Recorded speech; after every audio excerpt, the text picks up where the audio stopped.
Olá, bom dia a todos. Hoje é sexta-feira, aqui em Jundiaí, São Paulo, Brasil. Sexta-feira, dia 28 de fevereiro de 2020. São 22 graus agora, aqui em Jundiaí, temperatura interna. 11 horas e 32 minutos da manhã. Queria conversar um pouco sobre a questão Nibiru. Nibiru é, como eu creio, né? O grande cometa, a estrela do juízo final, que deverá aparecer agora, segundo previsões de astrônomos independentes, russos.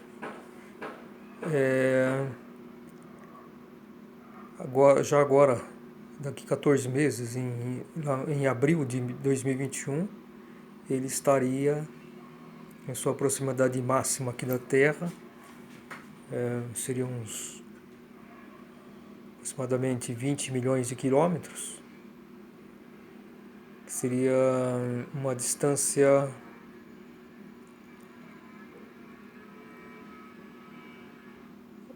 umas 50 vezes, né, a da Lua.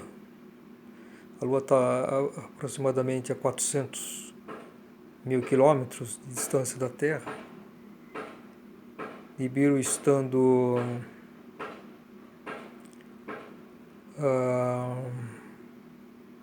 chegando a uns 20 milhões de quilômetros entre as órbitas de Vênus e a Terra, seria uma distância 50 vezes mais distante do que a Lua.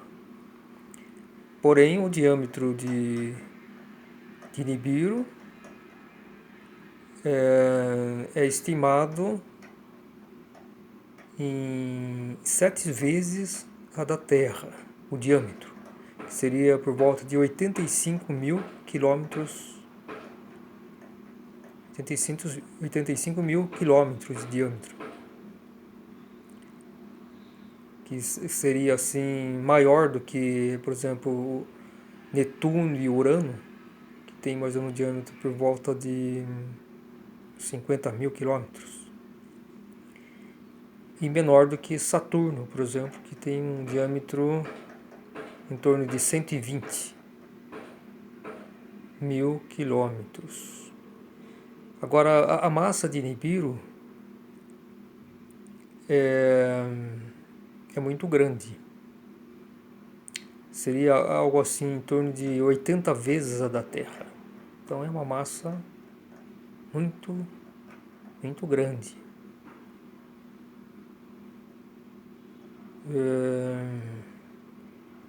Agora, esses dados ainda, em relação à massa, precisa ser confirmado, né? Exatamente, mas possivelmente os grandes institutos astronômicos, observatórios já tem isso, né? Mas todos esses dados, né? Mas fica em segredo, né? Que me parece, né? Os governos, né? Americanos, enfim, da China, Europa, escondem esse fato, né? Essas informações que eles pesquisam já desde a década de 1960. Que no início da década de 1960, pelo que me consta, foi descoberto o sistema Nêmesis, que seria a estrela marrom, e o seu sistema de pelo menos 7 planetas. Seria a estrela mais próxima da Terra.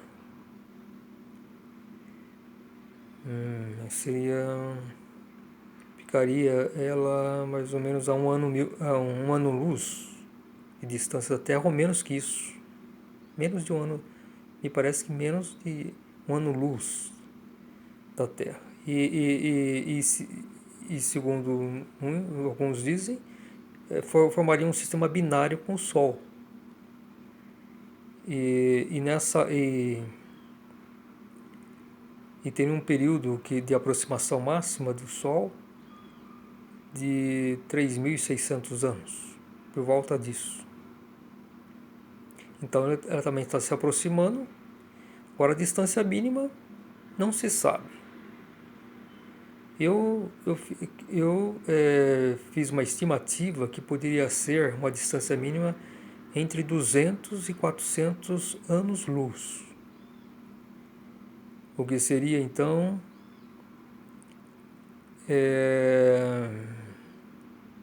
pelo menos 5 vezes mais distante do que Plutão. Porque Plutão, em média, fica a 40 anos-luz do Sol. E Nêmesis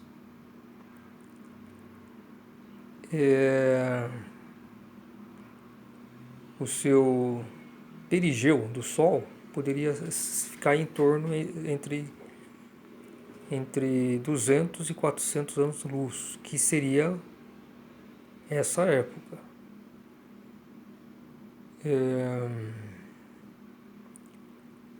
Nessas pesquisas que eu estive fazendo com relação esses vídeos que aparecem sempre no YouTube, né, falando de Nibiru, os 3 dias de escuridão, né, Nêmesis, eu percebi que existem muitos astrônomos independentes fazendo pesquisa. Tem o Dr. Sam, na Síria. Ele me parece que é a pessoa que está liderando todas essas informações extraoficiais sobre Nibiru e o sistema Nêmesis.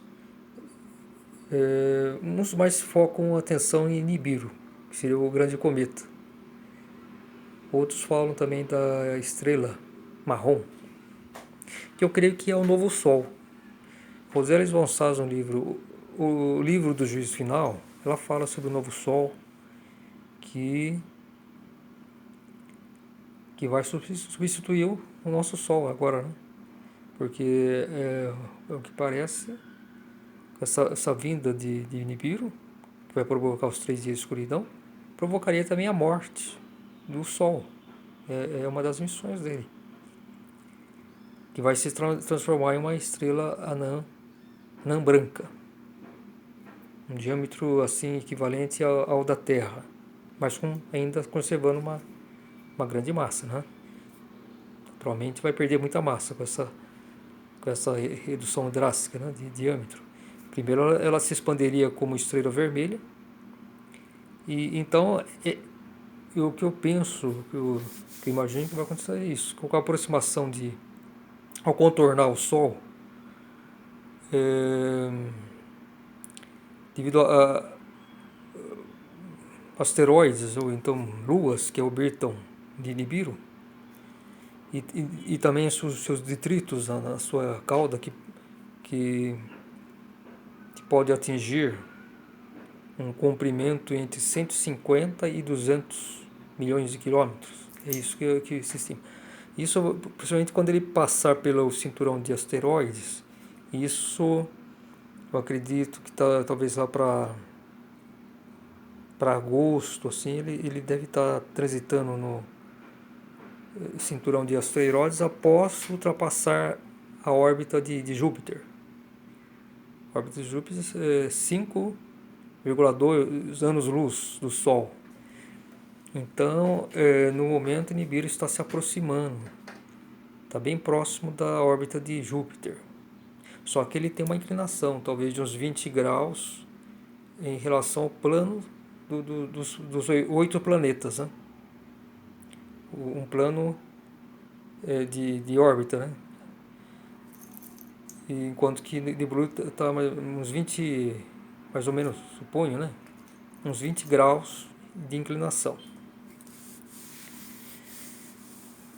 E Plutão também tem uma certa inclinação, né? Porque Plutão já tem uma massa muito menor do que os gigantes, os 4 gigantes gasosos, e ele tem uma órbita é assim irregular, no sentido que ele se aproxima, tem determinado ponto da sua órbita ao redor do Sol, ele se aproxima mais, e outros ele está mais distante. Então não é uniforme, por exemplo, como a Terra. A Terra parece ter uma pequena variação, mas é muito, muito pequena, né? Mercúrio tem uma boa variação também, acho que de uns 20, 30%. Então, em determinado ponto da sua órbita, que é muito curta, né? É muito rápida, né? Eu não estou recordando agora quantos dias que o Mercúrio leva para fazer uma órbita ao redor do Sol. Não sei, acho que uns 100 dias por aí. Em determinado ponto ele se aproxima bem mais do Sol, o outro se distancia. Acho que dá uma diferença aí de uns 30%. É a mesma, mais ou menos a mesma diferença que tem Plutão, mas o Plutão ele tem também uma pequena inclinação, uma certa inclinação em relação ao plano da órbita. Dos principais, dos cometas, né? Dos planetas principais são 8, né? Mercúrio, Vênus, Terra, Marte, Júpiter, Saturno, Urano, Netuno. Os 4 primeiros, planetas rochosos. E os 4 últimos, planetas gasosos, gigantes gasosos. Bom, então está essa questão, né, das transformações. Então existem, por exemplo, alguns relatos que a gente vê no YouTube, principalmente os 3 dias de escuridão, enfim, às vezes de evangélicos que dizem que tem visões, ou então em sonhos, teve um sonho muito nítido, assim, que viu algo em relação a isso. Eu acho que é possível que sejam reais, né? Claro que cada pessoa dá uma interpretação, tudo, né? Mas houve um relato de uma pessoa, evangelista, sobre os 3 dias de escuridão, que disse que o Sol estava muito próximo, estava muito grande e estava vermelho. Então isso, na minha opinião, o que poderia ser? É que ele já foi atingido pelas luas, enfim, em algum ponto vital, em pontos vitais do Sol, e ele se transformou. A princípio, para a morte do Sol, né? Como se diz. Que ele se transforma, a princípio, como uma gigante vermelha. Então, o seu diâmetro pode ampliar 10 vezes, algo assim, né? Estou falando assim, um número assim aproximado, não sei exatamente quanto poderia ser. Então, o diâmetro do Sol é de 1.400.000 quilômetros, poderia chegar a 10 milhões de diâmetro. E nesse processo ele se expande, mas depois se reduz violentamente. Porque as camadas superiores, né, depois ela... A princípio ela se expande, mas depois as camadas superiores do Sol, elas vão desabando, né? Vamos supor, desabando, porque o núcleo, a gravidade do núcleo atrai, né, as camadas superiores do Sol. Depois ela se condensa de uma forma muito, muito grande. E aí para se transformar em uma anã branca. Então tudo isso segundo meus estudos também, do livro do Rosales von Sales, A Mensagem do Graal também fala do grande cometa. E Rosales von Sales, o livro do Juízo Final, fala do novo Sol. Então, para mim, me parece certo que o novo Sol vai ser essa Nêmesis, que é a estrela marrom, que vai, através da morte do Sol, vai ser liberado os planetas que vão para a direção de Nêmesis, inclusive o Nibiru. Aí eu imagino que isso em 3 dias apenas, né? Os engenheiros, os enteiais, tudo comandam todas essas modificações, né? Os enteiais, grandes, pequenos, gigantes, são um povo vindo do Olimpo. Eles todos nasceram no Olimpo, né? Onde reina Zeus e Hera, chamados deuses, né? Que não são deuses, são servos de Deus. Mas os antigos, gregos, romanos chamavam de deuses. E então eles comandam tudo. Inclusive nossos corpos materiais, né? De matéria fina, tudo foram os enteais que formaram. Que a nossa essência é espiritual. Mas a partir do momento que a nossa descensão em busca da autoconsciência aos planos mais densos, nós éramos apenas uma centelha espiritual, um coração pulsante, vamos dizer assim. E na descensão, nós começamos a adquirir corpos, né? E tudo proporcionado pelos enteais. Né? Então eles comandam tudo. E eles não têm livre-arbítrio. A intuição deles capta exatamente a vontade de Deus e cumpre exatamente. Eles não falham. Né? Que foram determinados pela vontade de Deus, eles cumprem exatamente. Então é isso. E aí a Terra e os demais planetas serão atraídos para esse novo planeta que, inclusive, Nibiru, né? E esse novo Sol, que aí penso que devido à atração magnética de Nibiru faz a inibição desse novo Sol. Seria um novo sistema, Nêmesis, ou a estrela radiante. Estrela radiante do amor de Deus, né? Que aí a Terra estará numa uma órbita mais favorável para a espiritualidade, né? Para a intuição. E a Terra será renovada, será feito o que precisa ser feito, que é a limpeza, separação do joio e do trigo, é o juízo final. Os 3 dias de escuridão também tem muitas orientações que a gente vê no YouTube, né? Fechar as janelas, não olhar para fora, tampar, vedar, né? Que os demônios serão soltos ao entrar, quando apareceu primeiro os sinais, né? A aurora em todos os céus da Terra. Tem um sinal na Califórnia, dizem que vai haver um sinal antes, momentos antes dos 3 dias de escuridão.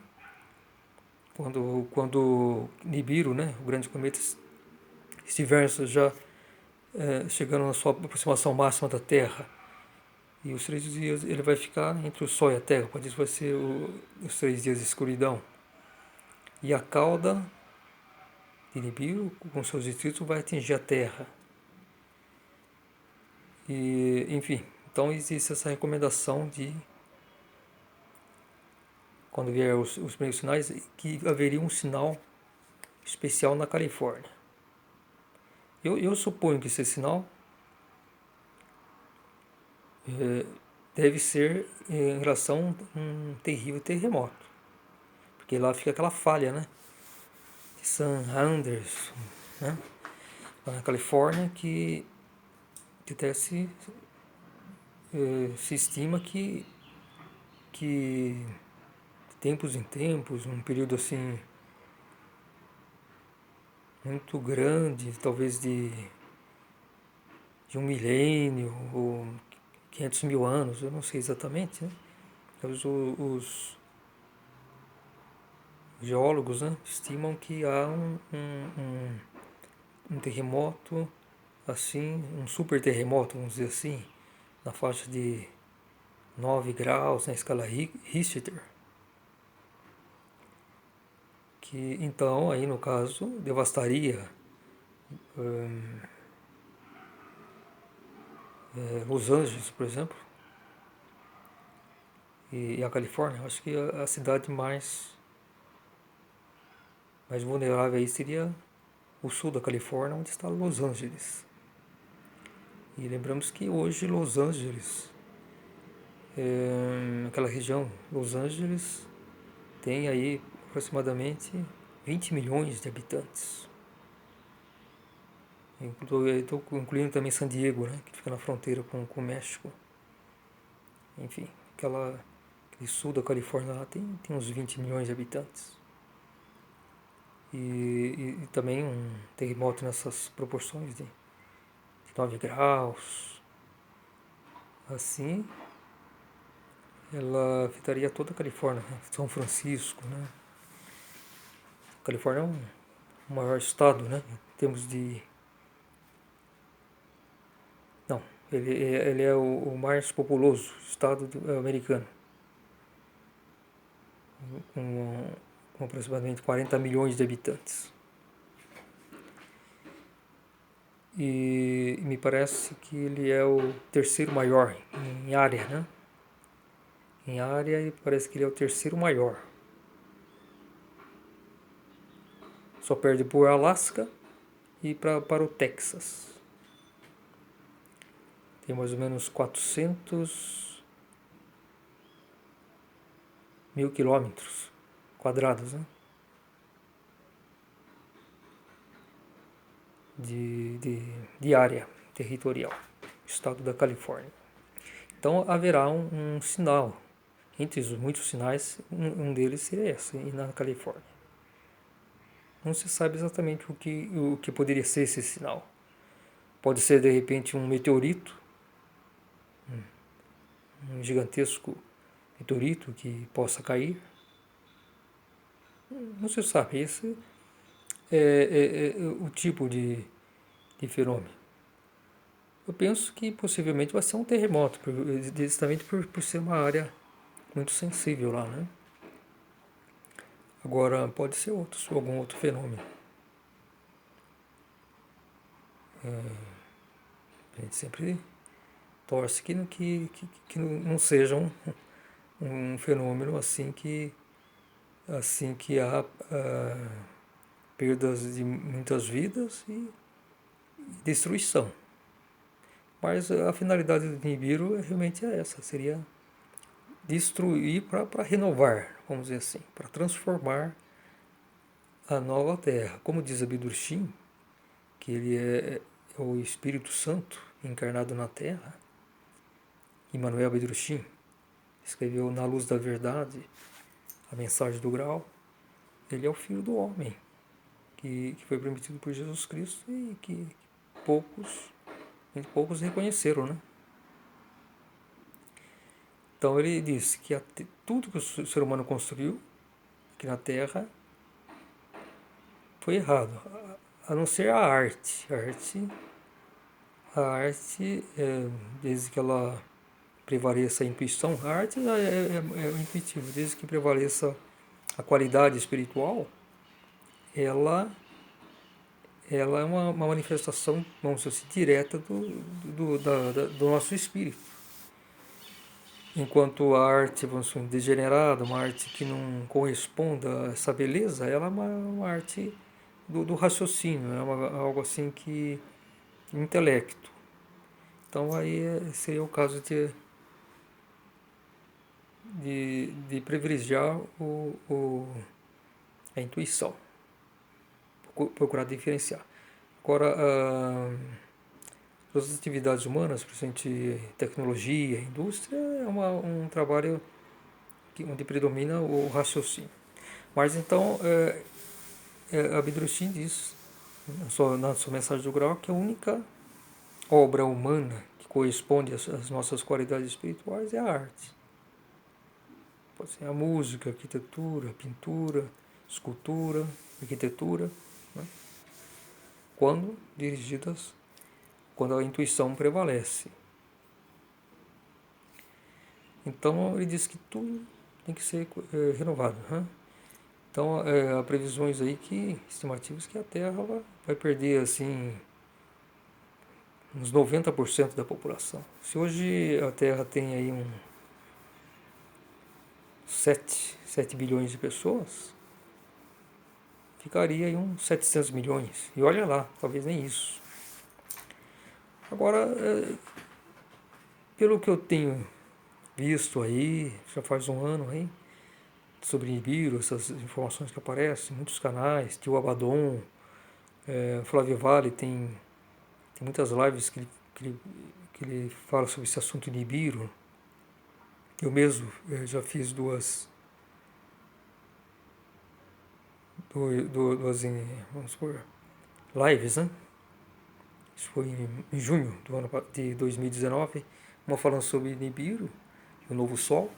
Nibiru é a volta da estrela de Belém. E Nêmesis, meu ver, seria o novo Sol. Então eu falei sobre essa questão. Também a segunda live eu falei sobre o Calvário de Gordon, né? Aquela teoria que os ossos de Cristo estariam no interior do Calvário de Gordon em Jerusalém.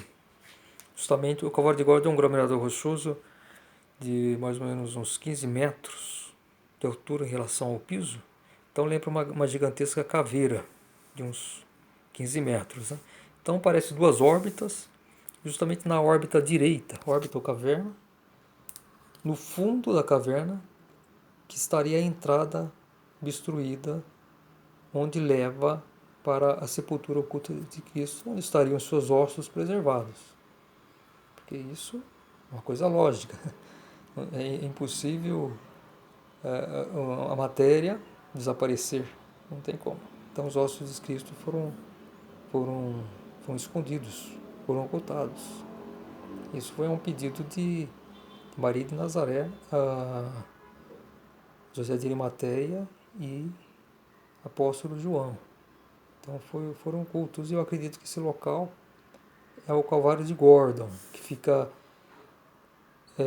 para fora das atuais muralhas de Jerusalém, uns 200 metros em direção nordeste da porta de Damasco, que a porta de Damasco, o portão de Damasco, a principal entrada para a cidade histórica de Jerusalém, que é um centro, assim mais ou menos, que tem apenas 1 km², reside talvez umas 30 ou 40 mil pessoas, e é essencialmente turístico, movimento turístico, né, pelas atrações, a igreja do Santo Sepulcro, que hoje está dentro das muralhas. Né? As muralhas atuais foram a sua formação definitiva, né? foi estabelecida, foi edificada há mais ou menos 500 anos atrás. E antigamente, na época de Cristo, há 2000 anos, o local onde Cristo foi crucificado ficava fora das muralhas. E hoje está incluído, que é onde está a igreja do São Sepulcro, onde Jesus foi crucificado e onde foi enterrado pela primeira vez, no sepulcro que pertencia a José de Arimateia. Então foi retirado daquele local, transportado uns 700 metros em direção ao norte, que é justamente onde fica o aglomerado rochoso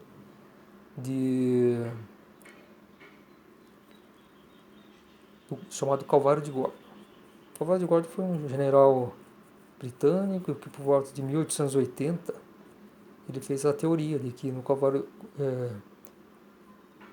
chamado aquele aglomerado, hoje chamado Calvário de Gordon, no topo seria onde Jesus Cristo teria sido crucificado, e mais à esquerda encontraram um túmulo cavado na rocha.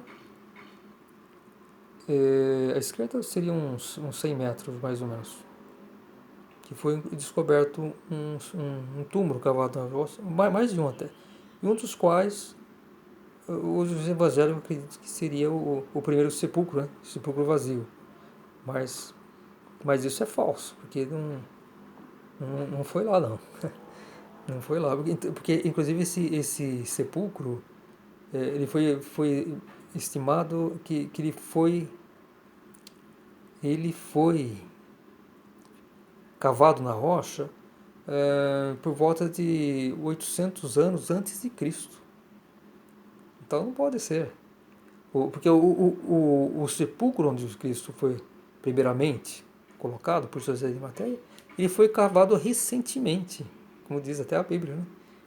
Foi um sepulcro que foi cavado por José de Arimateia recentemente, já para ele ser enterrado naquela tumba, né? Vamos dizer assim. Então, não tem, não tem nenhuma lógica, né?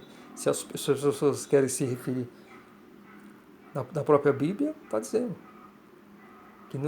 que o sepulcro de Cristo tinha sido cavado recentemente por José de Arimateia. E aí Cristo morreu, ele enterrou, né? Colocou o corpo de Cristo primeiramente naquele local onde ele havia preparado para ele. E os arqueólogos já estimaram a pesquisa que o túmulo do jardim onde está os evangélicos veneram aquele local foi cavado pelo menos uns 800, mais aproximadamente 800 anos antes de Cristo. Tá, é muito anterior. Foi naquela época da idade do ferro, né? Tipo, pegaram aqueles instrumentos, começaram a cortar pedras, né? Tudo para construções, né? Enfim, mas é esse local, o Cavalo de Gordo, que eu afirmo que está aos restos mortais de Jesus Cristo. Bom, enfim, eu comecei falando sobre Nibiru, o grande cometa, e terminei falando sobre o Cavalo de Gordo e os ossos de Cristo. Mas, na verdade, eu falo isso porque existe uma profecia, né, do próprio Jesus, o Amor de Deus, que é um livro, e os Apóstolos de Jesus, ambos editados pela Ordem do Grau na Terra, www.graal.org.br, que fala que antes da conclusão do juízo final, os ossos de Cristo vão ser descobertos, para que a humanidade tenha consciência do crime que cometeu. Bom, vou encerrar aqui por enquanto. Então é isso. Tchau. Ótimo. Tudo de bom para vocês. Tchau.